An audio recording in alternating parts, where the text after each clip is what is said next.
Are you in the waiting room yet? Please wait for your host to start this meeting. I don't see you in the waiting room. Oh, no, don't see you yet. See others. There you are.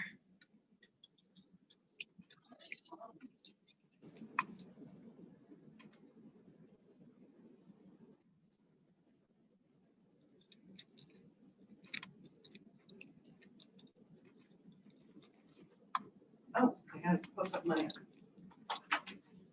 my headphones.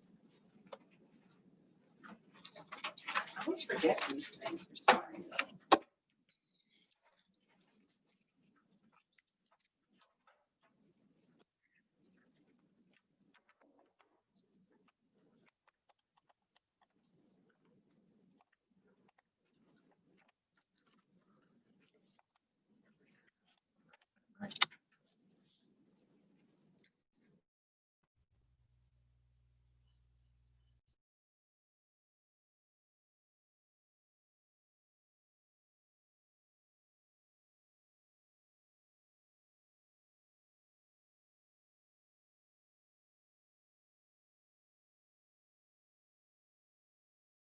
Side have this Christmas cactus. Now they all have them.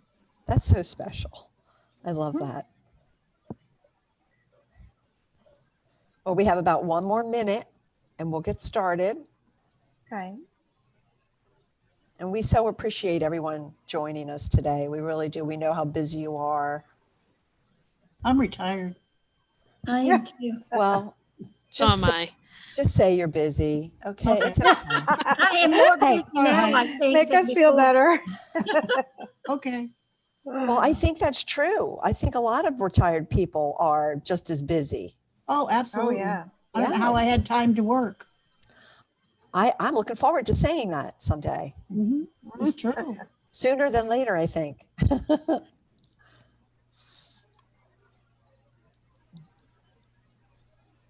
My husband and I are both retired teachers, but he is actually subbing at this point in time. And I was kind of nervous about him doing it. But there's evidently a short contract band teacher who had to Ah. be quarantined, and he's doing her band classes because he has his master's in music.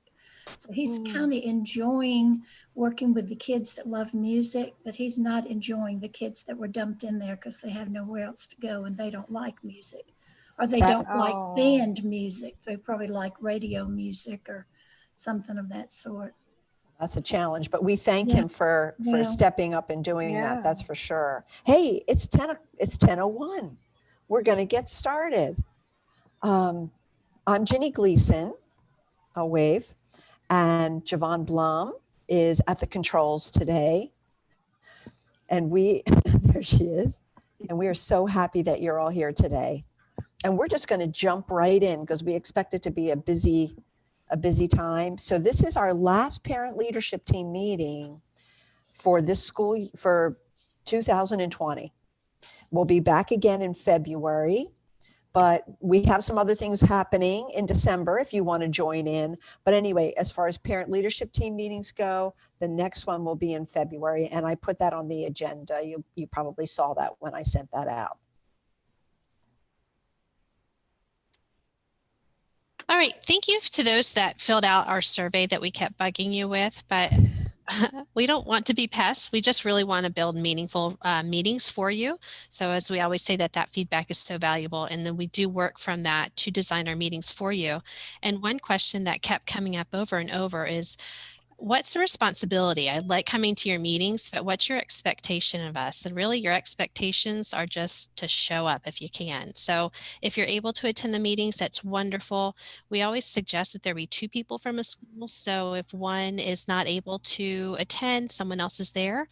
And then know that, there's no judgment. We know that you get busy. So if you can't make it, we get it. That's why we do record these thanks to this new technology, and we do share them out. Jenny sends that big follow-up email. So with that information that you get either from the meeting or from her follow-up email, if you wouldn't mind just sharing that out with anyone who will listen to you. So whether that be taking it back to a SAC meeting, a PTO, having those grocery grocery store chit chats with people that you meet up.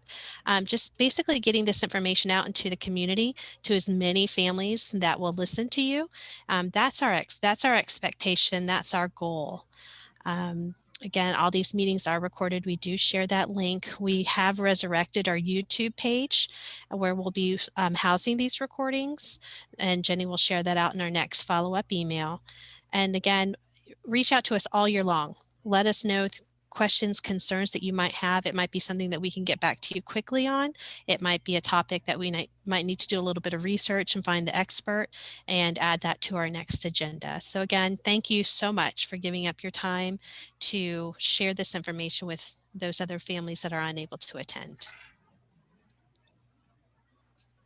And you might notice that there's some words in Spanish that we're sharing. We really want you to encourage any families that would like to attend, but maybe it would be helpful for them to have our meetings translated. At least we can do that with the subtitles. So please get the word out about that as well. All of a sudden that stopped.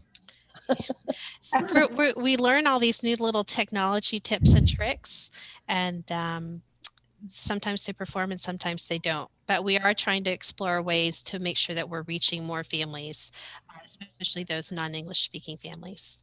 Yes. So I saw that our next presenter, Ms. Nada Francis, has entered the room, and I want to introduce you to her. And Nada Francis is the Assistant Director of District and the District Assessment Coordinator. And I just want to tell you, when I approached Ms. Francis, I said, hey, would you be willing to come and present to our parents? She enthusiastically said, yes, I would love to do that. So without further ado, Ms. Francis, if you'll turn on your camera and give a wave, and you just tell us when you want us to forward your PowerPoint, and we'll keep it moving for you.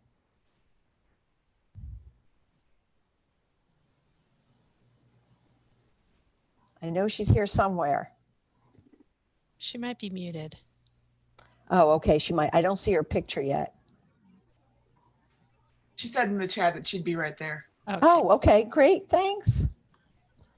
Perfect, perfect. That'll give you all time to get yourselves ready for this information. You might want to take some notes, actually. She's sharing some dates in there that you may or may not have seen. So grab the pen and paper.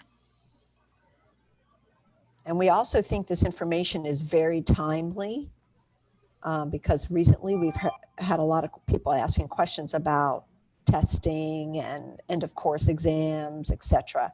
And I know some of you who have elementary age children. This is information, and today's meeting has a lot of information in it that maybe doesn't impact elementary directly, but it will. And I've always felt, and Javon has always felt, that it's important to sort of build your capacity before you get there, so you have a plan. Nada, just let us know whenever you're ready.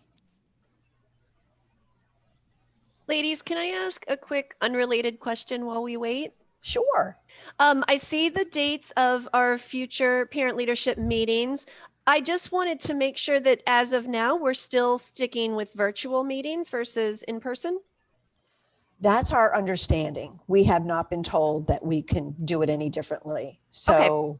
Thank you. I just wanted to make sure. Thank you. no, that was a great question. Great question.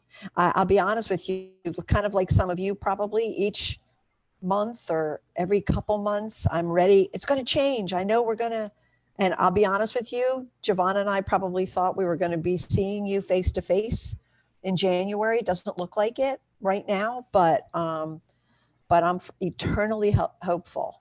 So we shall see. We shall see. Any other quick questions before we get started?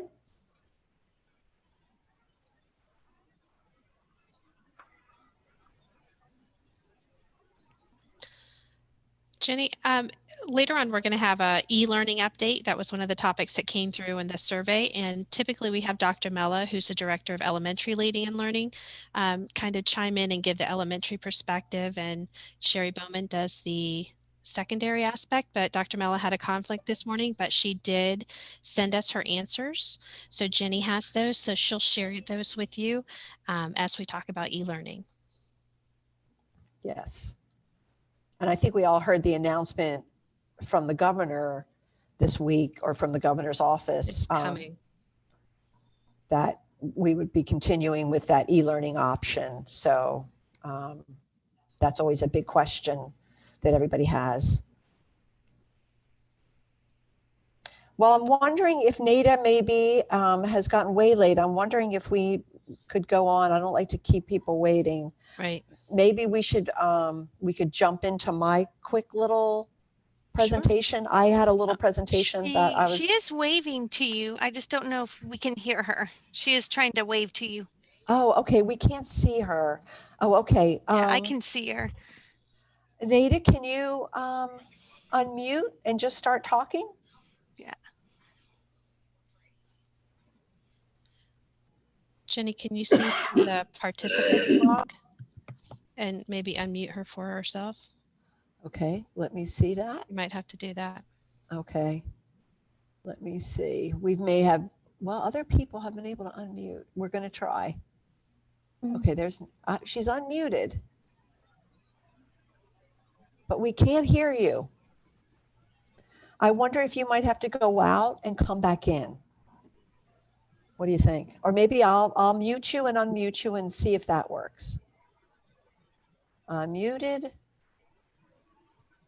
And now I'll unmute you.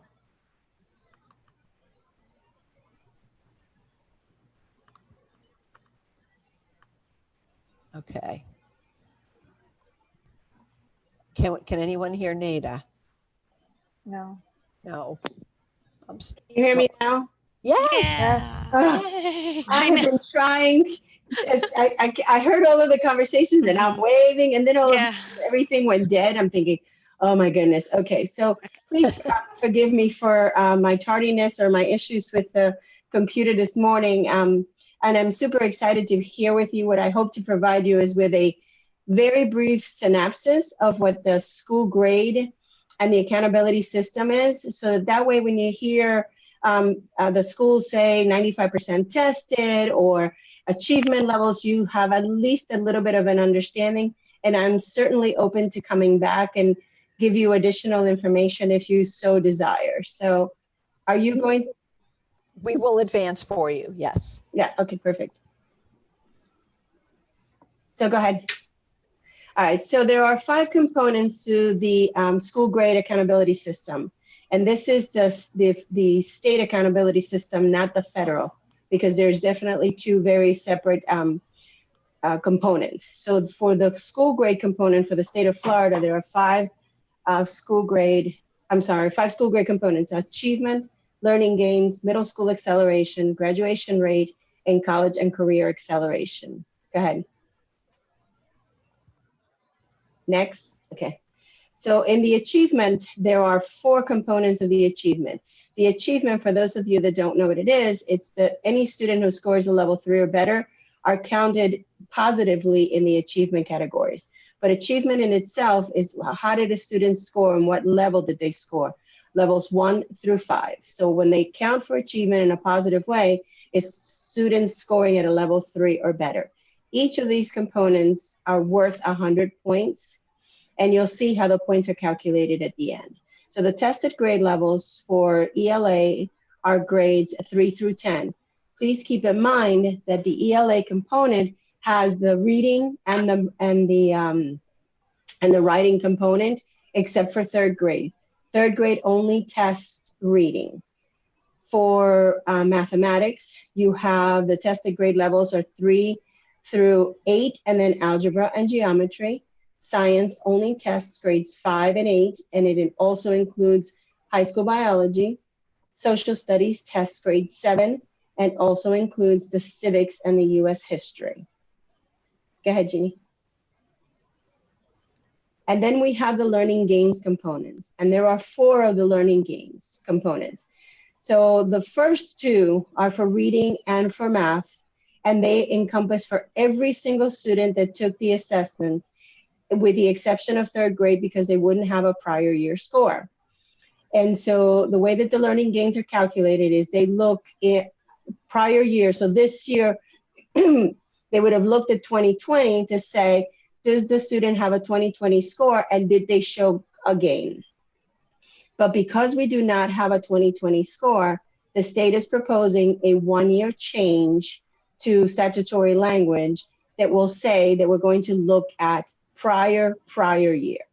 So that not only is for learning gains for all students, but it's for learning gains for your lowest 25%. Now keep in mind that the lowest 25% are, we call it double dipped because they encompass, they look at them as a whole, and then they also say, did your lowest performing kids make a learning gain? So those students count twice. I'm going to take a brief pause and answer any questions because I think this is the one that most people are interested in and confuses most people, especially now that they're looking at this prior year, and which means that they're going to compare the 2021 category, the 2021 grade or whatever the student's scale score is, to the 2019. So a 5th grade student in 2021 will have his scored in from 2021 compared to his 3rd grade score, his or her 3rd grade score. So that's what they mean by prior year. Questions regarding this? Okay, go ahead, Jeannie.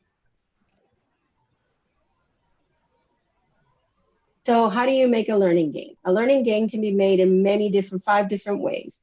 The first is a student must demonstrate a gain from one level to the next. So if a student is a level 3, they can go to a level 5, they can go to a level 4, level 1 to a 3. So you change your achievement level. The second way is a level 5 student remains a level 5 student.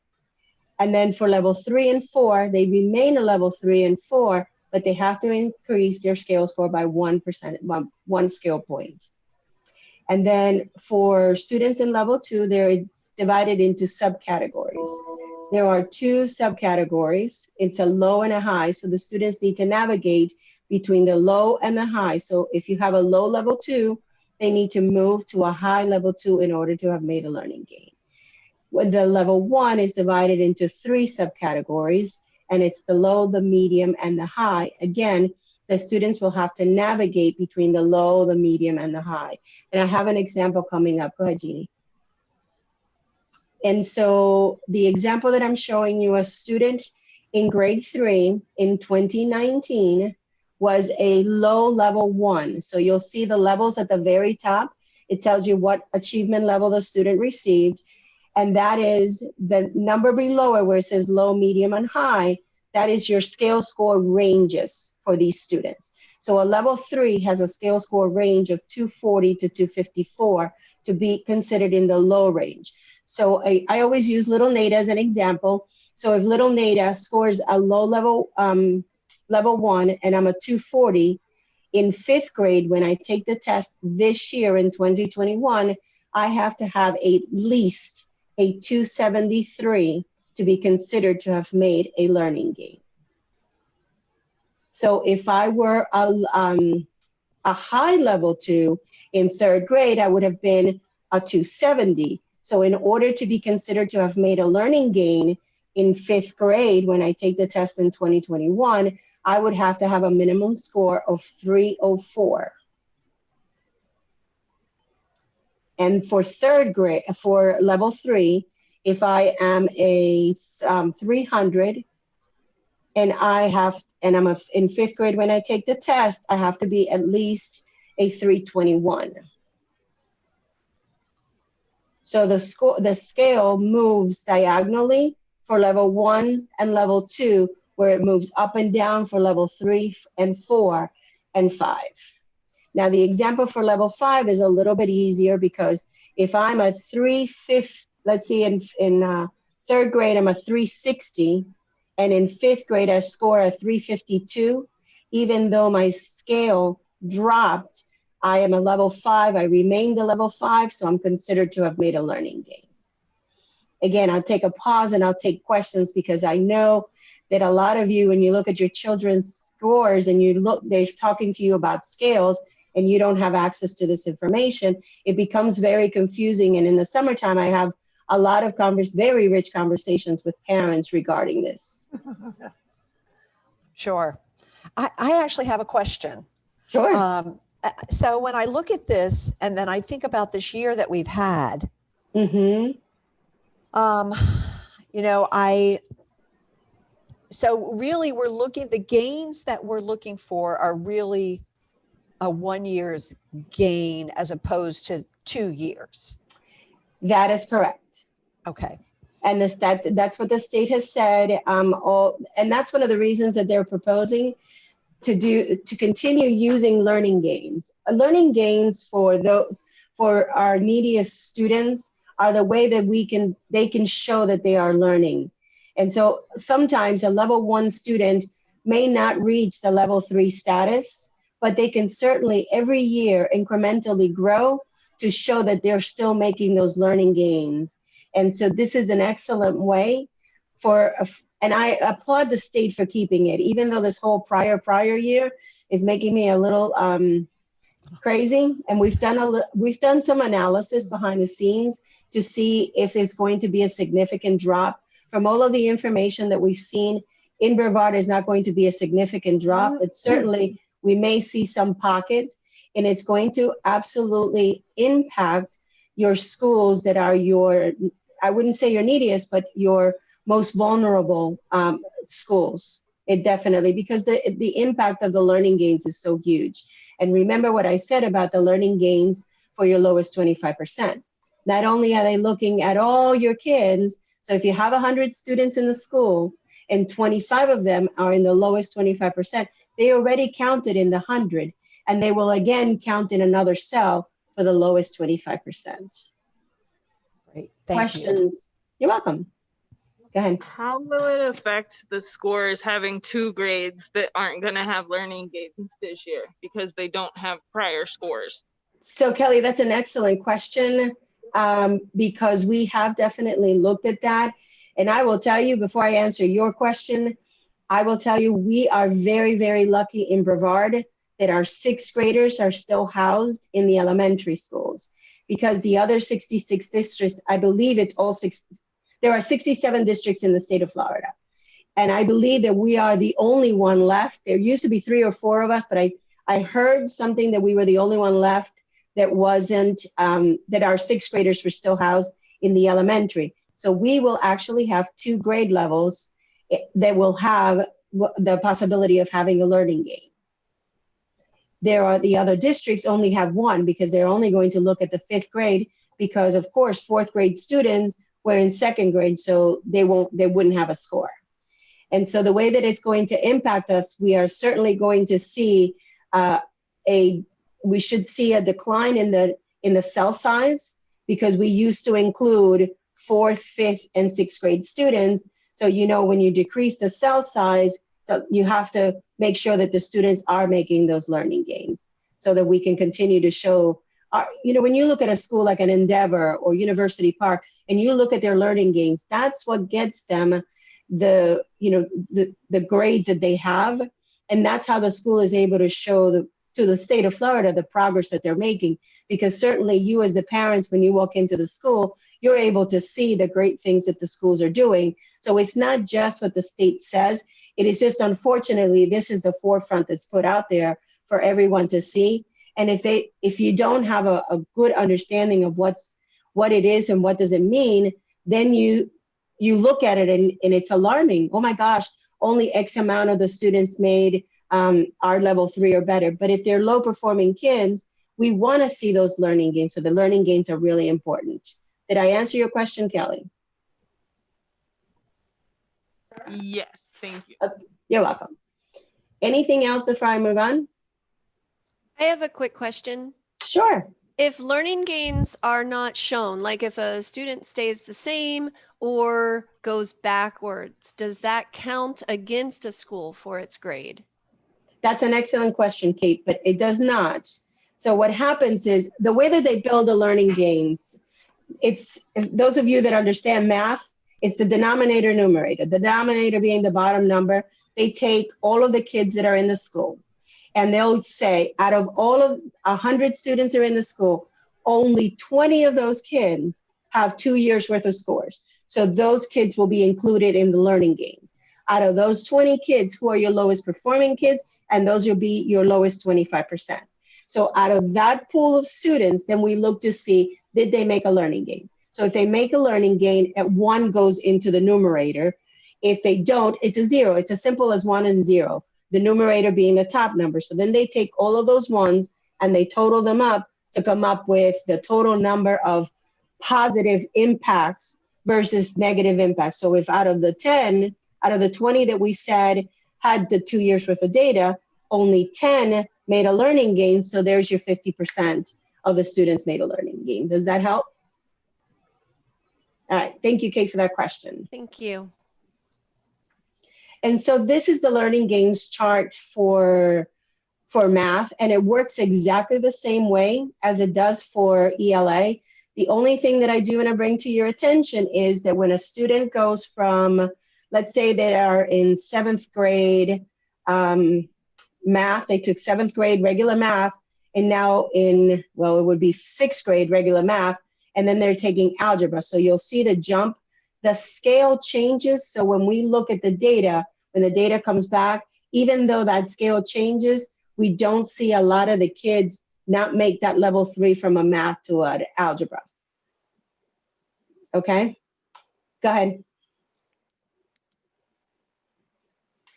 So the middle school acceleration component, is it's only calculated for middle schools, and it is supposed to be the state wants every student who is in the middle school to either take an accelerated class or a high school class, geometry or algebra, or biology or a high school class. Typically in Brevard, they take algebra and geometry, or industry certification class. So because of this prior year, they're having to look at, normally the way they build the denominator numerator, again, the pool of students that they take, normally they would use 8th grade students, how did they score in 7th grade? If they did a level 3 or better, then we add them to the pool of students who are supposed to be taking an algebra, a higher level algebra class or an industry certification. If they don't, so they add them to the pool. Then they look at students who are currently enrolled in those classes, and they add them to the pool. They take out any duplicates, and then they look to see if you scored a level 3 or better. Again, you have a positive impact on that cell. The problem again with this year is that they're comparing the 8th grade score to the 6th grade score. For Brevard, again, we are very lucky because our 6th grade students do very well. But because our 6th grade students do very well, now the cell size is bigger because we have more students scoring at a level 3 or better in 6th grade than we normally do in 7th grade. So that could be a positive or a negative impact, but nonetheless, it is going to have an impact on that cell.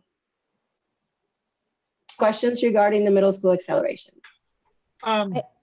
Oh, go ahead. Let me see. Good morning. Hi, John. Hi, John. Hi, okay. Hi, Nadia. Hey, on a question. As we progress further, and when I'm saying progress further, I'm going 2021 to 2022 school year, 2022, and so on. How will these scores change, or how would it reflect? Because eventually we'll go back to taking last year's grades versus this year's. And then, but 2 years from now, we won't have a last year's to compare to. We'll still be 2 or 3 years behind. How will that impact going forward? So are you okay, so I think you're asking 2 different questions. Okay. So I'm going to try and answer it the way I understood it. And if I didn't, I will ask you again, John. So the way that it's working, this is only for 1 year. They will change statutory language. The learning gains are in statutory language. So they'll have to change during the legislative session, they'll have to make a provision for 1 year. The middle school acceleration is in school state board rule, which will then have to be amended in order for us to be able to implement this prior year that the state is calling for the 1 year. So that'll only be for 1 year. In 2022, we will compare to 2021, barring no other catastrophes happen. And if we have the assessment, and according to the state of Florida, we are certainly moving forward with the state assessments this year. So we will have 2 years worth of data and we'll compare. However, I think going further, when we start with the best standards implemented and we go to the new test, with whatever it may be, as according to the state, is still going to be called Florida Statewide Assessment, which is what now FSA stands for. So it'll be called the same thing with just different standards. They'll have to recalibrate everything. And so we'll have to stay tuned for additional information as to typically what they'll do is they'll have a baseline year. The first time we implemented FSA with the baseline year, we didn't have learning gains that year. It was just the performance categories. Okay. Yeah. Does that answer your question? It did. I was actually missing the part where it was only a 1 year segment here of Yes. of a prior. It's only one time. Okay. That is I correct. was skipping over. Yeah. Okay. Well, I'm glad I was able to clarify that. I said, thank you. You're very welcome. And Ms. Francis, we had a question in the chat box. How are learning gains being calculated for new students to Brevard? So if a student is new to Brevard, but they have taken the assessment somewhere else in Florida, we put it into our system and then it's calculated. We also have an opportunity to do what's called data corrections. So if we're missing a student score who took the assessment somewhere in the state of Florida, it's calculated. If it is a student that came from out of state, they will not have a learning gain because they don't have a prior year score. So they're not included in the denominator or the bottom number of the pool or the pool of students, if you want to call them that. Thank you. You're welcome. Do the 8th grade gains count for the elementary school for the 6th graders, or does it only count for the middle school grade? So the learning gains will be for 8th graders. So the way that learning gains are calculated is the current grade level students count for the schools that are where they're currently enrolled.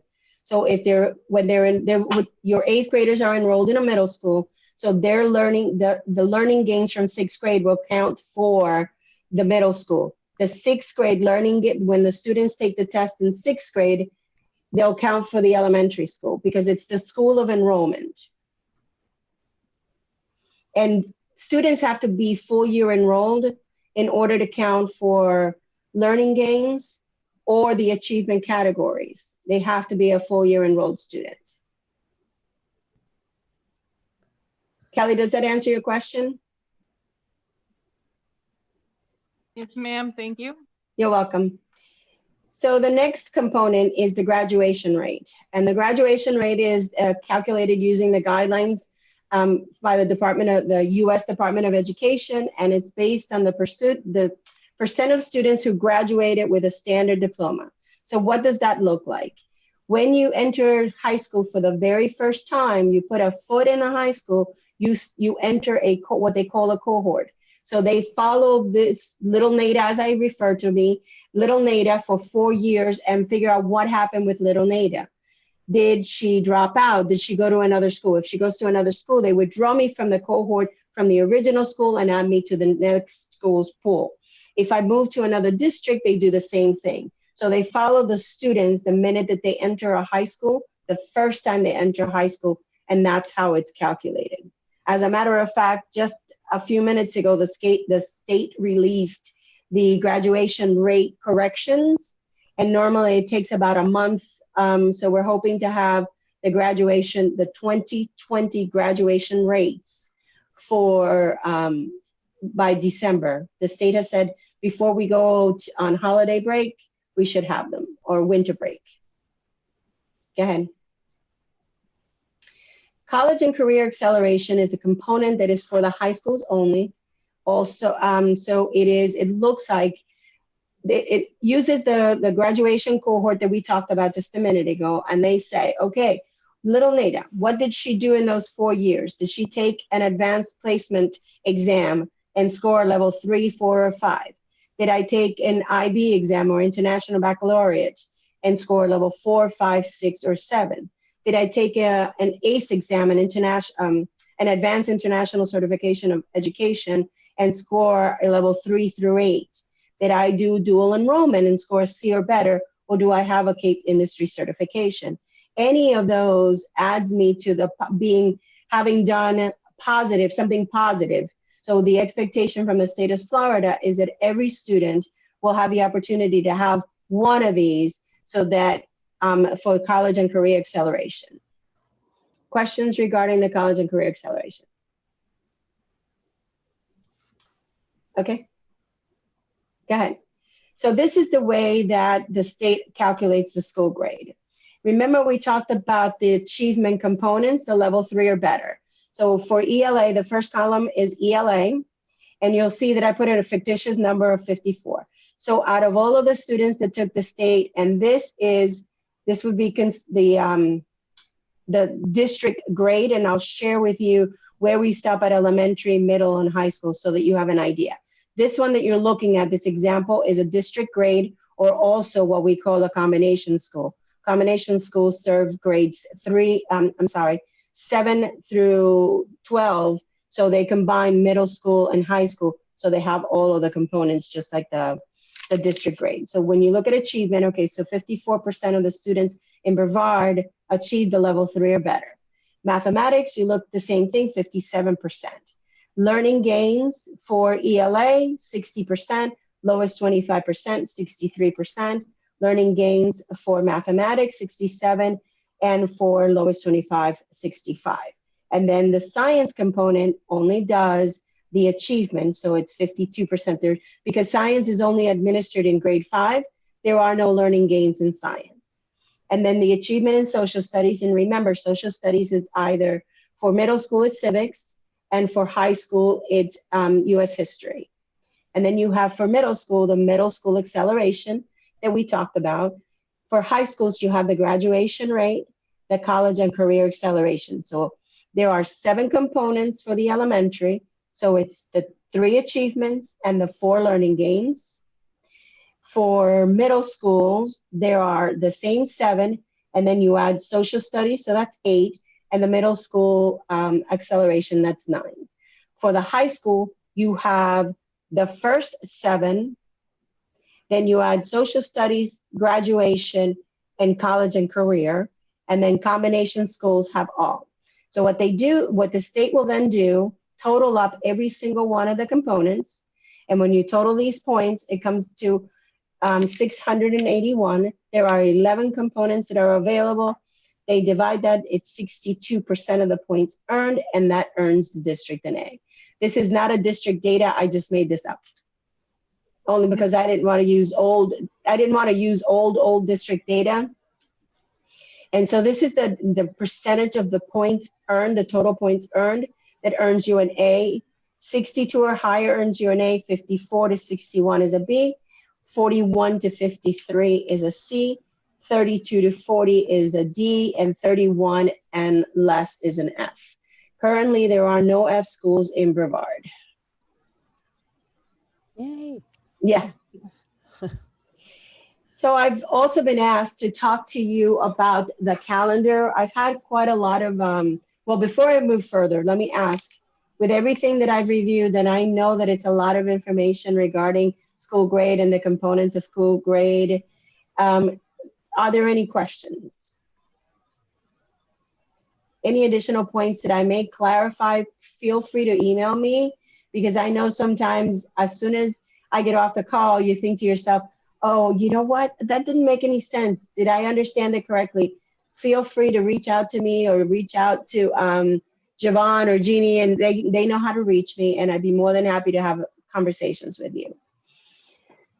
So if there's nothing further, I'll go on to the testing window just for clarification. The state provides every district in the state of Florida, all 67 of us, what's called a testing window. And the testing window, within that testing window, every district can modify within the testing window, but we all have to comply with from day one to the end. So as you'll see, for Flickrs, we have a window. For the writing retakes, we have a window. Can you go to the next one, which is the spring? Next, oh yeah. And then you'll see, let me point out to, okay, so the April 5th through April 16th is the writing window. What the state normally does in the beginning of December or early January is they will send perimeters to the districts to say, every school, every elementary school has to test writing on the same day. So I will set then a date certain that every school in the district will test. And then the rest of the dates are makeup. Normally what we do is we test what we call the gen ed population on that date, and the extended time students or any of the other accommodated students, we test them on another day, because that way it allows them to test with their teacher, and it allows them a little more flexibility.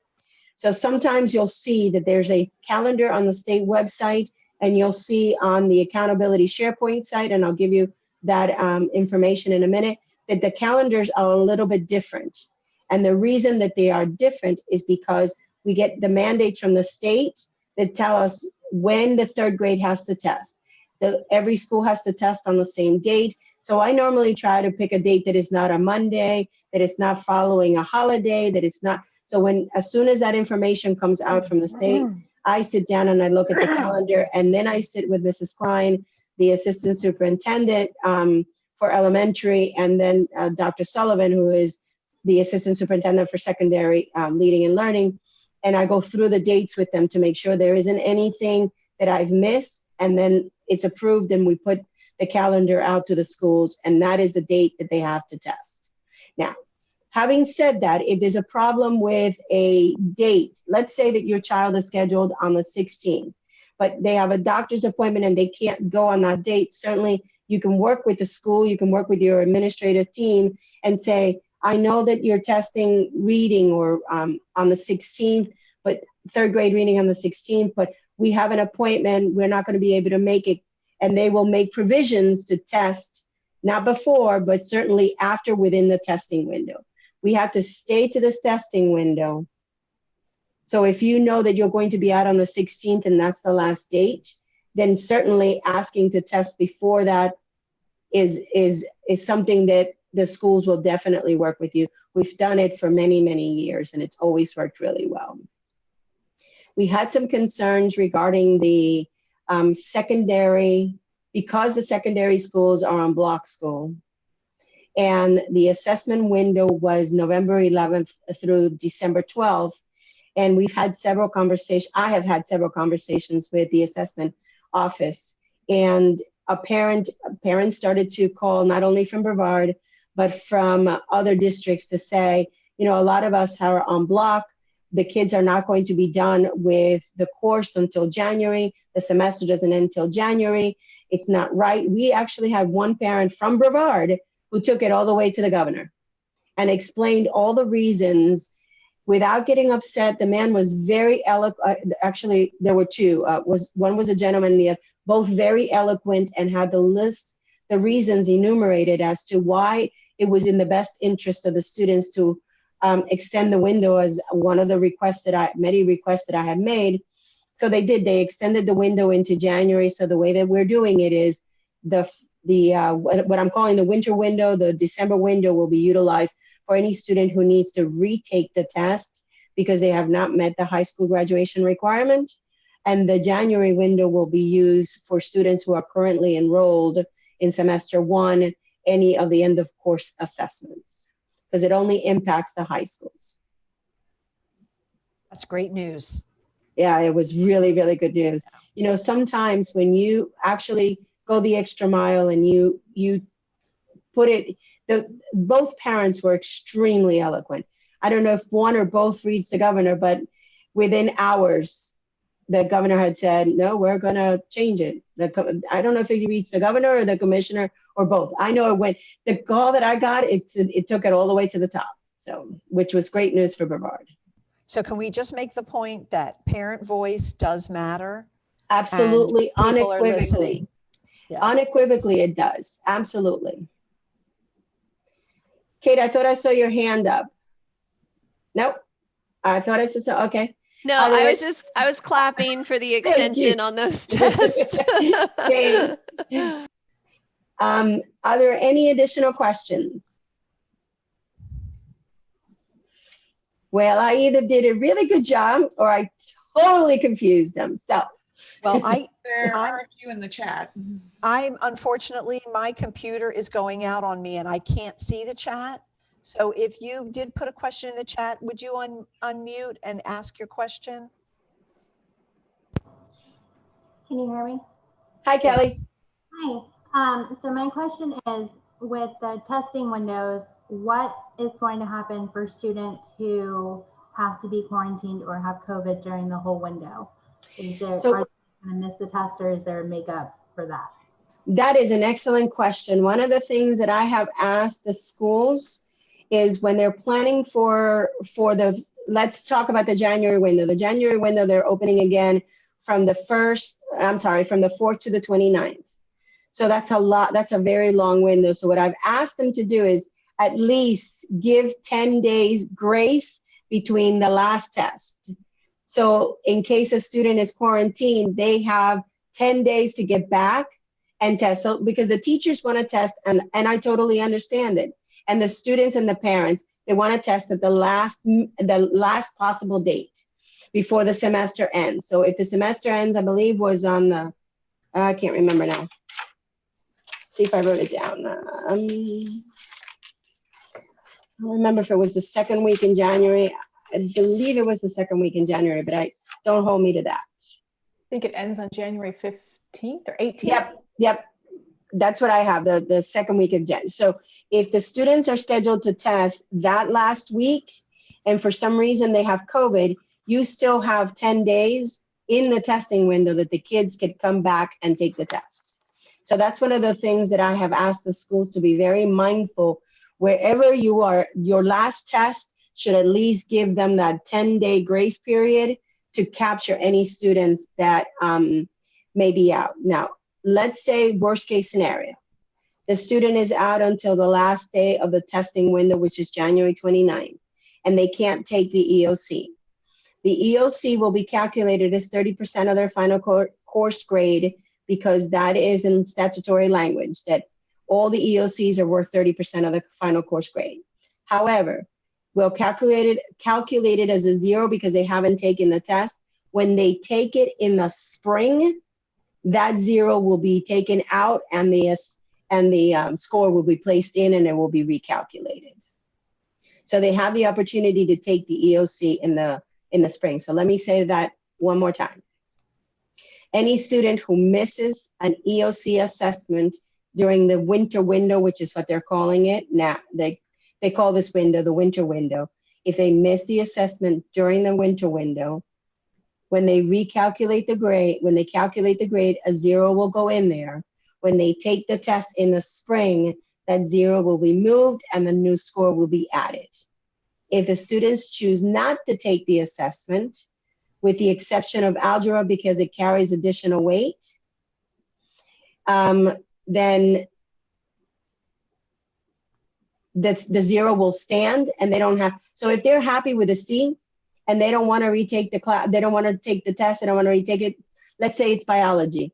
I'm happy with my C, I don't want to take the test again, then you leave it alone, it's calculated as a 0, you're done with the biology class. Algebra, although you're done with the class component, there's also the high school graduation assessment component that you have to either pass the algebra or meet the algebra, the math assessment component with a comparative score. So you'll have to take an SAT, ACT to meet to meet the high school graduation component. Wow, what great questions and amazing information. Great questions. Anybody have one last question before we move on to our next presenter? I have a question, and I apologize if it was covered and for not understanding, but my son took algebra as a 7th grader last year. So, but he still had to take his EOC. So for a student like that, are his learning gains compared to 6th grade, or are they compared to 5th grade? Because he did have a 20 EOC. Okay, so he took the assessment in 7th grade, so he has an algebra assessment from 2019? Yes. And what is he taking this year? Geometry. Well, no, it was from 2020 because so he will took algebra in will, the spring. that your child, Melissa, will not count in the learning gains category. He will only count in the math well, if he's not taking geometry, or if he's taking trigonometry or any higher end math, they will not count in any of the cells for math in the high school components. Does that make sense? He's still in middle school. He took geometry. He took algebra in 7th grade. He's taking geometry now in 8th grade, but he still had So in 2019, he was in 6th grade. Yes. So what they will do for him is they will, and I'm sorry I misunderstood your question, so thank you for pressing forward so that I can give you a clear answer. So what they will do for him, they will compare his geometry score to the 6th grade to determine a learning gain.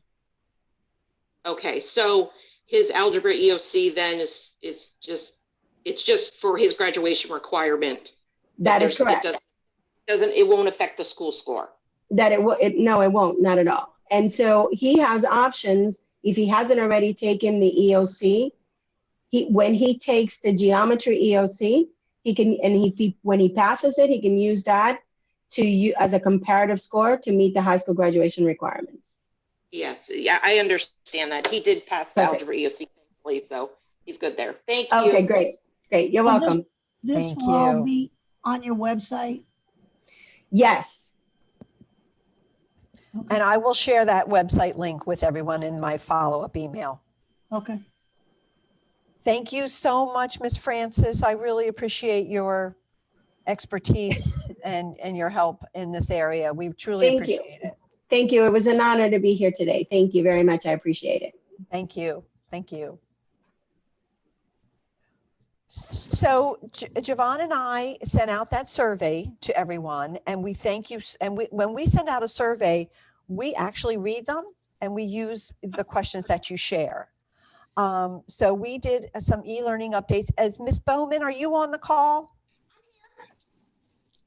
Oh, there she is. Oh, there you are. Great. Thank you. I know that we ran a little late, and I apologize. I've just been waiting. It's okay.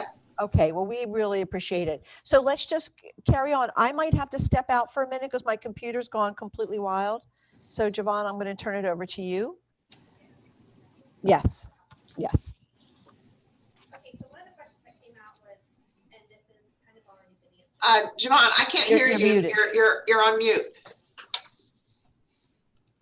Sorry, thank you very much. All right, so one of the questions that came out, and we've kind of already addressed this a little bit, is how long will this e-learning option remain an option for our students? That is a decision that the governor is going to make. Initially, we thought that we were going to have to redo our reopening plan, but what the Commissioner of Education has told us is that it's up to the governor. Now, it was reported on the news that the Commissioner of Education has said that it will go through the end of the school year. However, we can't make any plans until the governor tells us that. So I was in a meeting with the Commissioner of Education 2 weeks ago today, actually. And he said he felt like the governor was going to come out and say that sometime in the next 2 weeks. So this is the end of that 2-week period, and we're still waiting. But we have a feeling it's going to be an option through the end of the school year, but we don't know that until the governor tells us that. Perfect. All right. Now I cannot see the chat box since I'm the presenter. So if there are questions, we only have a couple of these. I don't The last one was still for NADA. Okay, great. Thank you for looking for me. Okay. All right, next question. How is e-learning being evaluated for effectiveness? Well, we in the secondary world are trying to use data points. One thing that we shared with both the principals and the curriculum assistant principals this week was we ran an average GPA for students who are e-learning versus students who are brick and mortar. And we ran average attendance rate. We're looking at data points, trying to figure out if it's being effective. And I can tell you from those data points, the schools are all over. I mean, some of them, the e-learners are doing better than the brick and mortar. Some of them, they're doing worse. We are also looking at subgroup data for those same data points to see, does the GPA go up and down by subgroup? And so we're just in the process of gathering all of that. We got it this week and got it to principals, and we've asked the principals, and now yesterday I asked the curriculum APs to please look at this data for their school and see if there is something that they can do to help to improve the effectiveness of e-learning. But I will tell you, when I looked at it over the district, it's all over the place. Some schools are doing a really good job. Right, I'm sure. And as far as the elementary side, it's very similar to secondary. They're evaluating data. They're asking teachers to stay in constant contact, and teachers are letting administrators know when there are concerns, and then the administrators are reaching out to those families to determine the best educational track for their children. Yes. All right, let's see, next question. How can parents assist e-learning students at both the elementary and the secondary level? The biggest thing they can do is to communicate with the teacher. The teacher can help you if your child is having certain issues. They can give you some ideas of some things that can help your child. But communication is number one. Stay in communication with your child's teacher. I know that Focus, the emails go back and forth all day long. You can actually just do it straight through email if that's how you want to do it. But communicate with their teacher. And there are times when you can tell the teacher something about your student that they might not know. And then there's things that the teacher can give you as ideas on how you can help your child. So communication. Yes, Dr. Mello echoed that too for our elementary families, to stay in constant contact, read those newsletters, make sure your Focus account is up and running, that you're checking those messages, and also to just make sure that you are letting your child's teacher know when they are struggling or when you're not really sure of what the point of an assignment is, to really reach out and be honest. And I will tell you that counts for secondary also. Oftentimes the kids think that they're independent at that age, but stay in contact with their teacher. Absolutely. Be their advocate. This is not the I love time. Shannon's comment down here at the bottom on the chat. Shannon Carl said she has a student at Imperial Estates and it's been great. The teacher and everybody is amazing. So thank you for that feedback. Yeah, our teachers are rock stars. Show them a little love. They need it. It's amazing what they're doing right now, especially when they're doing it synchronous at the secondary level. They have both e-learning students and face-to-face students at the same time. They Bless are their hearts. rocking it. Yes, my daughter is in a class and she's constantly telling me of her teachers running back and forth from computer to the front of the class. So I don't know how they're getting it Well, done. I was at Cocoa not too long ago and I was observing them. The teacher had the laptop in her hand. She must have had a good battery power or something, but she was walking around and talking to both of them at the same time. It was amazing. I'd be afraid to drop the computer. And she looked like like this. It could have gotten dropped. That's amazing. All right, what type of All things right. okay. Go ahead. To assist their child's teacher, just be understanding and reach out. Oftentimes the teacher, especially if it's an e-learning student, the teacher's not going to be aware that the child is struggling. Children are real good at trying to slip under the radar. So reach out, communicate, talk to them. If your child is a brick and mortar student, or if you're wanting to send something in for the teacher, ask them, I know every teacher that's going to have a wish list of things, especially, you know, we're far enough along in the school year. Their dry erase markers are probably going dry, you know, stuff like that. If you're wanting to assist with things, but just your compliments. I mean, what Shannon wrote down here just made me smile, and I know it would make the teacher smile to know that you guys understand what they're trying to do for your kids. Absolutely. Okay, any ideas what graduation is going to look like this year, Ms. Bowman? Well, the schools have picked a date. The superintendent has approved the dates. So right now we're going forward with graduation is going to be a normal graduation. But you and I both know that that changes on a day-to-day basis. I go home and watch the news just like everybody else, and cases are rising, vaccines are coming. So my anxiety level goes up and down just like everybody else's. We are hoping that it's going to be a normal graduation in a normal environment. Keep your fingers crossed, because those kids, it was so hard last year. You know, when those kids had to wait and wait and wait. And, you know, we had kids that went in the military, kids that went off to college, and then they weren't able to participate. It was a hard thing for the kids to have to go through. So right now we're looking at a regular graduation, but we have everything crossed. Wonderful. Any suggestions from you on how to improve communications between home and school? Make the effort. Just reach out. If your normal mode of communication is email the teacher, give them a chance to answer you. If your normal mode is to call the school. Things are crazy in schools right now. They have so much going on, and you initiating that communication is going to be the biggest help you can be for the teachers, for the administration. Be the person who reaches out. Great advice.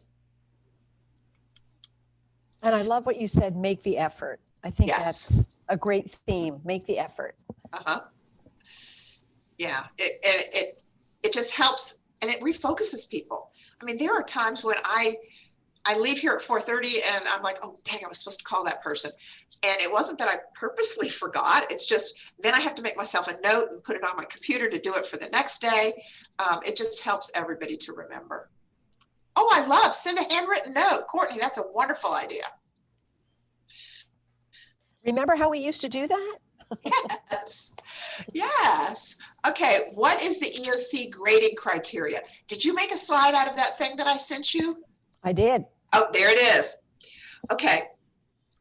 Here is the scale that was created many years ago when the EOCs first came out, what the actual score is and what the letter grade is going to be associated with. This is actually programmed into our computer system, and the computer automatically assigns the grade when we download the actual score from the state, when we get the data from the state. And then the year-long grade is created on a 4-point scale. An A is a 4, a B is a 2, a C is a 3, a 4, a 3, a 2 is a C, D is a 1, an F then would be a 0. And they just average all the 2 semesters and the exam. The 2 semesters are 35% each, and the exam is 30% of their grade. So we have a question, what percent is assigned to each letter? It's done on a 4-point scale. It's not given a percent at that point. An A would be a 4. Now I had sent you, did you make another scale out of the words that went with that? That's the next slide. Okay, here it is right here. They're given a 4, a 3, a 2, a 1, or a 0. And then the semester grades are given that same 4-point scale. So if you have an A first semester, a B second semester, and a B on the exam, you're going to have 4 plus 3 plus 3 is 10, and you're going to divide that by 3. Oh, excuse me, no, you're not. 35%, 35%, and 30%. And that will give you your year-long grade. Can I ask a question? Sure. So my question is, like, I know you showed this scale and how if you score this score, you get assigned an A, B, or a C. But my question was, for that 30%, what does that A equate to? Like 0.3 times, if you scored a 4, do you get a 90, or what percent goes into that equation to get that final year grade? We do it, since it's done on a 4-point scale, that entire range that gets an A, they all get 4 points. Right, but if you have, like, for example, let's say my child has a 90% for the 70% that we know before taking the EOC. So I could take— that's going to be given a 4. It gets a 4, or is it like 0.7 times 90%? No, it'll be a 0.7 times 4. And then the exam will get whatever it is, a 0 through 4. And that will get 30%. And then those are averaged together. And then if the child has a 3.5 or higher, whenever you average all that together, then that child is going to end up with an A, because it'll average to a 4. We round up at 0.5. I see. So even the 0.7, that's based on the 4-point scale? That's so each— Yeah, the 0.7 will be multiplied by whatever the letter is. It'll be given a number from 0 to 4. Got it. Okay, thank you. Okay. Any other questions? Check in the chat. What about dual enrollment? Do they use final grades as EOC? The dual enrollment classes wouldn't take an end of course exam. Their final exam would be what is in that last part of their grade. The only classes that take an end of course exam are the ones that are assigned the end of course exam from the state. Your algebra, geometry, civics, US history, biology. Those are the only courses that we average on a 4-point scale, and we get the end of course as their final exam. Excellent. Did that answer? Teresa, feel free to unmute and ask it again if I didn't answer it correctly.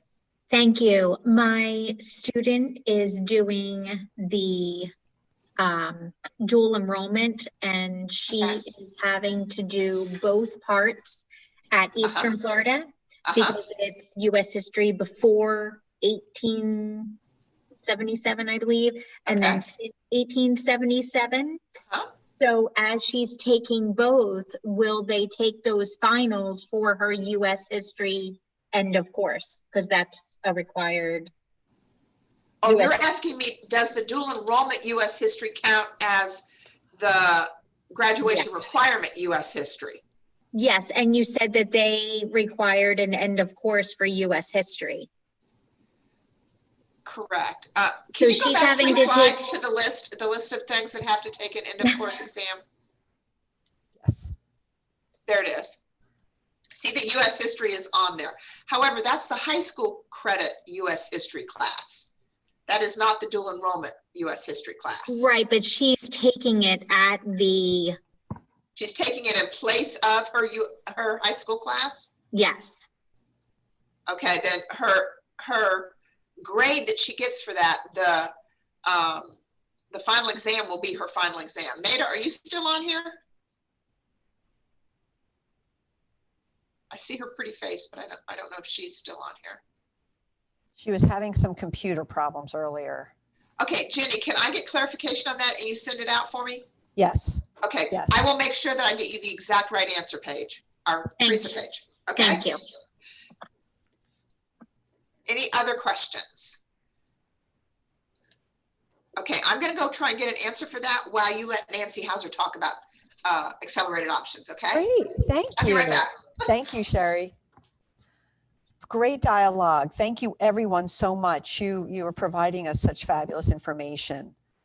We are ready for you, Nancy Hauser.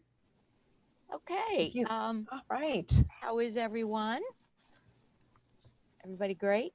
They're awesome. This is an awesome group of people. Okay. Well, I'm going to tell you a little bit about some of the options your students will have in high school. Really, none of these that I've mentioned today are things that kids can do in middle, although they could be taking some high school courses in middle school, algebra, Spanish, some things like that. But largely what I'm looking at for your kiddos is what they can take when they go to high school that will speed up their college. So these are some of the accelerated programs that we offer in the district. Advanced placement, that is offered at almost all of our high schools with a few exceptions, and I'll mention what those exceptions are. Our ACE or Cambridge courses are offered at 3 of our high schools, and there's a slide that when I get to that, I will share that with you. And we also have International Baccalaureate at 2 schools, at 2 high schools, and we have dual enrollment that your students can participate in all of our high schools. So advanced placement, I'll touch on that first because that is the one that, as I said, is available at every school except our ACE schools.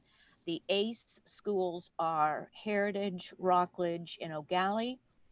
They do not offer advanced placement courses. All of our other high schools do. What is advanced placement? It is a course that students take in a high school classroom, and at the end of the year, they will take an exam, and that exam can possibly give them college credit. The exam that they take at the end of the year does not in any way affect their grade in the classroom. So I always told my students when I was teaching it that the exam is the cherry on top. Maybe we get some college credit, but if you earn an A in my class because of the work you do in my class, that A is going to go on your transcript, and it's going to give you what we call a quality point. An advanced placement classroom is, you heard earlier that there's a 4-point scale. An A is a 4, and that, well, for our AP classes, an A is a 5.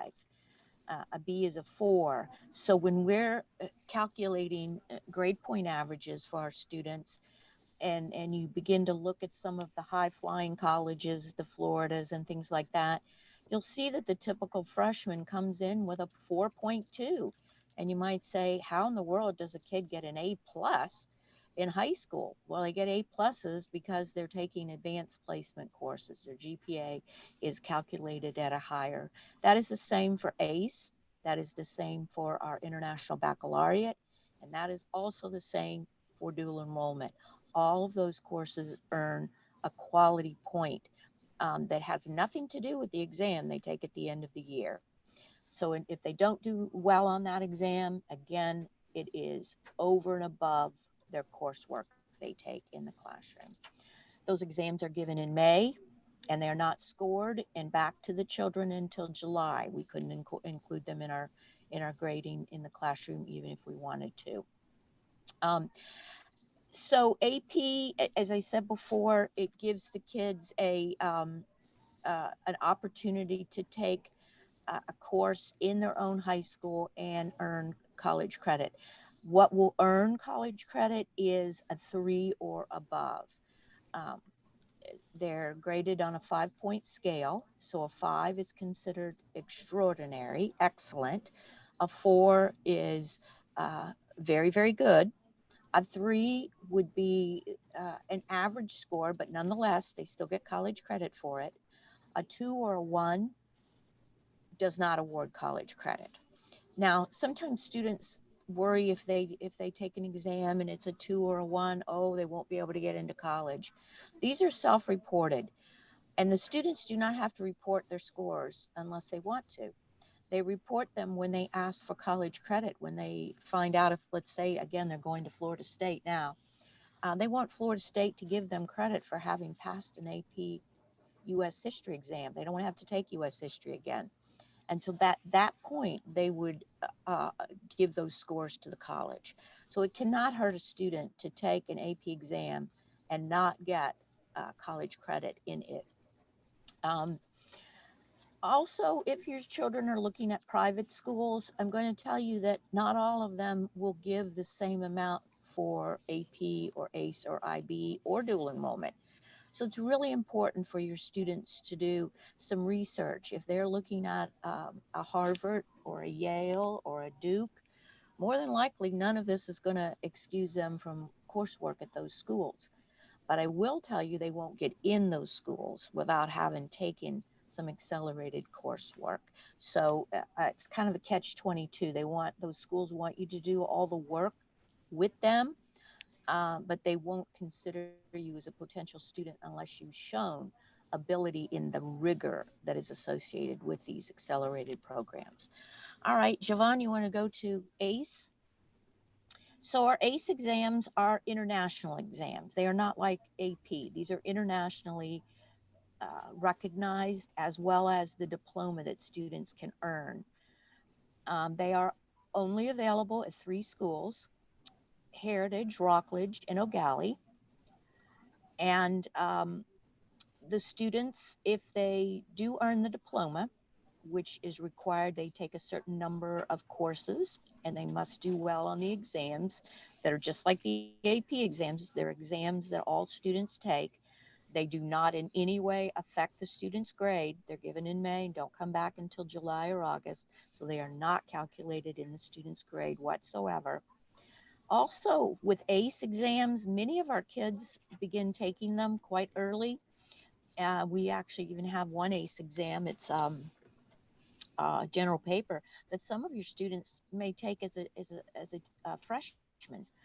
These can be retaken by the students, and the schools will often pay for this retake. Now, on our AP exams, students very seldom do those as retakes. And if they did, there would be a cost associated. There is no cost associated with anything I'm describing now to your students the first time they take the exam. One other thing you need to know about the diplomas ACE and IB, which are our international diplomas, those come with a guarantee of the top Bright Future Scholarship. So if your student gets an ACE diploma, they're automatically going to get the Bright Future. They still have to do their community service, but it is not based on an SAT or an ACT the way it may be if they are not in one of these international programs. And they earn college credit, just like they do for an AP exam. When they pass an ACE exam or a Cambridge exam, they're awarded college credit. Okay. Nancy, I have a question for you. Sure. For an ACE diploma, are all classes taken by the end of the junior year? No, we have some seniors that are taking exams. Now you may say, how does that happen that they get their scores back and get the Bright Future? It's tight, and but it's possible. We can get those scores back, find out if they got the diploma, and still time for them to use that Bright Future Scholarship in their freshman coursework. But that's a great question. They do not typically finish everything by the end of the junior year. It's possible though, depending on if they take some courses as freshmen, sophomores, and take a full load their junior year. But typically they'll have one or two more classes they'll need to take in their senior year. Okay, so International Baccalaureate, again, international. This is available at Mile High and Cocoa Beach only. We do have a middle years program at Cocoa Beach. I'm sorry, I said Cocoa High. It's Cocoa Beach. And our students can begin taking those courses. There's no exams in middle school, but they can take those courses, pre-IB courses, as early as the 7th grade. It also has a diploma associated with it, and it also guarantees the Bright Future Scholarship. And depending on how the students score on the exams, which just like the other courses, these exams do not in any way affect their grades. They can get college credit for that as well. And finally, we'll get to dual enrollment. And dual enrollment, they don't take the courses on a high school campus. They take the courses at the college. Now, there are a couple of exceptions. There are some CTE programs that we have throughout the district that are available at only certain schools. and those are held on the high school campus. We also have a humanities that's available at Titusville High, and a calculus class, I believe, that's offered at West Shore. But typically our students must go to the college. Now, this year, obviously, the college classes are virtual. We don't have any of our students on campus. And we do have articulations not only with Eastern Florida, but FIT as well. FIT, there is a cost associated with that, and it is $100 a credit hour. But if you know anything about the costs of FIT, which is a private school, $100 a credit hour is a pretty good deal. Now, most of our students in our collegiate program, which is our 10th grade program, do get a bus over to the college when we're not in COVID. This year there were no buses because our kids didn't go anywhere. They took online classes for dual enrollment. I don't know what will happen next year. Next semester, we're probably still going to be working online. And it's all free except for the FIT. Textbooks are free. There is no cost to the student tuition-wise at Eastern Florida. The one thing I'm going to warn you is that they're working on their college transcripts when they begin to take dual enrollment classes. And they can have a negative effect that can have far-reaching consequences. Let's say if your very first college class you take through dual enrollment is a C, you're starting out your college career with a 2.0. And that might not be the best idea. It might have been better for you to have stayed on a high school campus because, again, high school classes only affect high school transcripts. Dual enrollment affects your high school and your college transcripts. So I just kind of want to throw that out there. If you're thinking free college, which you wouldn't, but you know you've got a child that won't do their homework, dual enrollment is probably not the best place for them to be until maybe they get a little bit older. These children can take classes 10th grade, 11th grade, and 12th grade. So if they want to earn their AA, it's a very regimented series of courses. And they get a lot of help with that on their high school campus. But every year we have hundreds of students that when they graduate, they're graduating with a 2-year college degree, which is quite remarkable. So I'm going to take a breath and see if there's any questions. And we do have a question in the chat box. Okay. For the ACE diploma credit, do students need to pass the final exams even if they have an A or B in the class? Yes. The diplomas are based on exams, not on classroom work. Good question. Good question, though. Yes, absolutely. Anybody else have any questions? Feel free to unmute. These are great programs, great opportunities. I know I never had anything like this when I was going through school. And I would certainly encourage your children to get involved with these kinds of courses. As I said before, with that quality point, you know, you can have a student that's used to having straight A's get a few B's in an AP or an ACE or an IB course, and it does not hurt their GPA. So colleges love to see these kinds of courses. They know that these children have gone through very rigorous courses and taken a rigorous exam at the end of the year. So. Well, Nancy, it's quite obvious that you're an expert. So we appreciate you, and we appreciate you sharing all this information with us. If you have any questions or concerns, I'm always here. And as I said, it is a little complicated because we don't offer everything everywhere, but there is something at every single high school that your children can get involved with.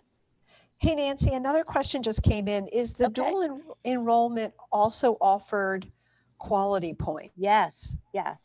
An A in dual enrollment is 5 points towards your GPA.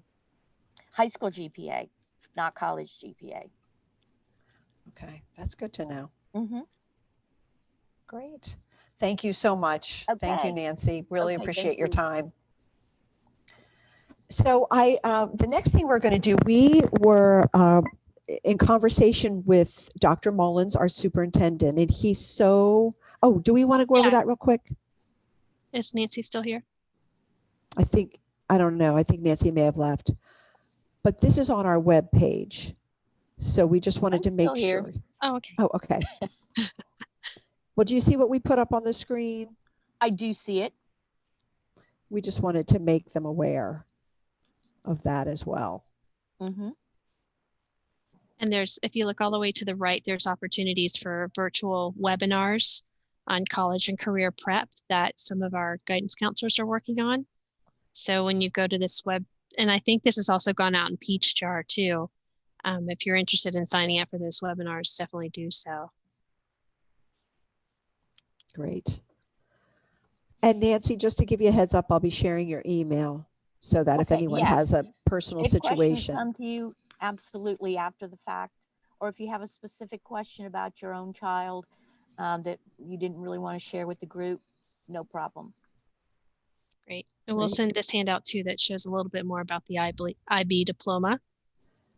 It's hard to see on this screen, but better when you can see it normal sized. Great. Thank you. So Jenny, you want to go ahead? We'll do this later. Yes, we may not have time for it, but it's okay. If anyone's going to get cut, it's going to be me or Javon.